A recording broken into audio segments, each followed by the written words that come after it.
Hello guys, അപ്പം മറ്റേ connection ഡയഗ്രമാണ്. മറ്റേ ബോക്സിൻ്റെ കണക്ഷൻ ഡയഗ്രാം പറഞ്ഞു തന്നില്ലല്ലോ. അപ്പം ബോക്സിൻ്റെ കണക്ഷൻ ഡയഗ്രാം, ബോക്സിനകത്ത് നമ്മൾ ഒരു DC വോൾട്ട് മീറ്ററാണ് ഒന്ന്. ആ DC വോൾട്ട് മീറ്ററിന് 3 പോയിൻ്റാണുള്ളത്. പിന്നെ ഒരു 2 സോക്കറ്റ്,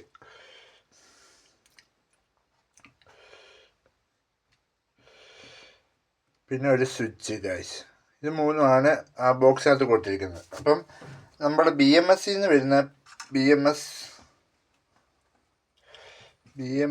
വരുന്ന 2 വയർ, അതായത് 12 വോൾട്ടിൻ്റെ 2 വയർ നേരെ കൊടുക്കുന്നത് ഇത് പ്ലസ് നെഗറ്റീവ്.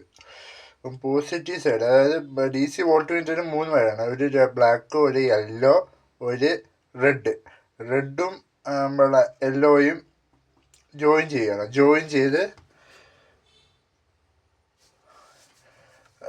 ചെയ്യുക. എന്നാലേ ഇത് രണ്ടും കൂടി എന്നാലേ വോൾട്ട് മീറ്റർ റീഡിങ് കാണിക്കത്തുള്ളൂ. അപ്പം BMS വരുന്ന പോസിറ്റീവ് സൈഡ് സ്വിച്ചിൻ്റെ ഒരു ടെർമിനലിൽ കൊടുക്കുക.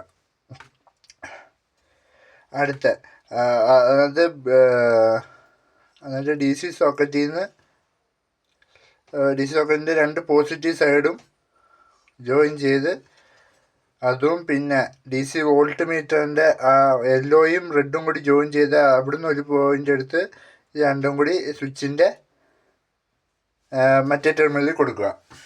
അതേ ഉള്ള പോസിറ്റീവ് സൈഡിലെ കണക്ഷൻ. ഇനി വരുന്നത് BMSൽ നിന്നുള്ള 12 വോൾട്ടിൻ്റെ നെഗറ്റീവ് സൈഡാണ്. നെഗറ്റീവ് സൈഡ് എടുത്ത് മറ്റേ DC ജാക്കിൽ സോക്കറ്റിൻ്റെ നെഗറ്റീവ് സൈഡ് രണ്ടും കൂടി ഷോർട്ട് ചെയ്യുക. എന്നിട്ട് രണ്ടും കൂടി ഷോർട്ട് ചെയ്തിട്ട് നെഗറ്റീവ് സൈഡിൽ കൊടുക്കുക. പിന്നെ DC വോൾട്ട് മീറ്ററിൻ്റെ ബ്ലാക്ക് വയറും കൂടി ഇതിൽ ജോയിൻ ചെയ്യുക. ഇത്രയേ ഉള്ളൂ ഗൈസ് കണക്ഷൻ ഡയഗ്രാം. എന്ന് പറഞ്ഞുതരാം. BMS വരുന്ന 12 വയർ, അതായത് പോസിറ്റീവ് നെഗറ്റീവ്.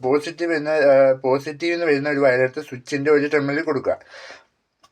എന്നിട്ട് സ്വിച്ചിൻ്റെ മറ്റേ ടെർമിനലിൽ കൊടുക്കേണ്ടത് DC സോക്കറ്റിൻ്റെ 2 DC സോക്കറ്റിൻ്റെ കൂടി പോസിറ്റീവ് സൈഡ് എന്നോട് ഷോർട്ട് ചെയ്ത ശേഷം DC വോൾട്ടിൻ്റെ യെല്ലോയും റെഡും കൂടി ഷോർട്ട് ചെയ്തതും കൂടി ചേർത്ത് സ്വിച്ചിൻ്റെ മറ്റേ ടെർമിനലിൽ കൊടുക്കുക. അടുത്ത BMS തന്നെ നെഗറ്റീവ് സൈഡ് DC സോക്കറ്റിൻ്റെ നെഗറ്റീവ് സൈഡ് എന്നോട് ഷോർട്ട് ചെയ്ത് BMS വരുന്ന നെഗറ്റീവ് സൈഡിലേക്ക് കൊടുക്കുക. അതിൻ്റെ കൂടെ തന്നെ DC വോൾട്ടിൻ്റെ ബ്ലാക്ക് വയറും കൂടി അതിൽ കൊടുക്കുക. ഇത്രയുള്ള ഗൈസ് കണക്ഷൻ ഡയഗ്രാം. അപ്പം സബ്സ്ക്രൈബ് ചെയ്യണം കേട്ടോ ഗൈസ്, മറക്കരുത്.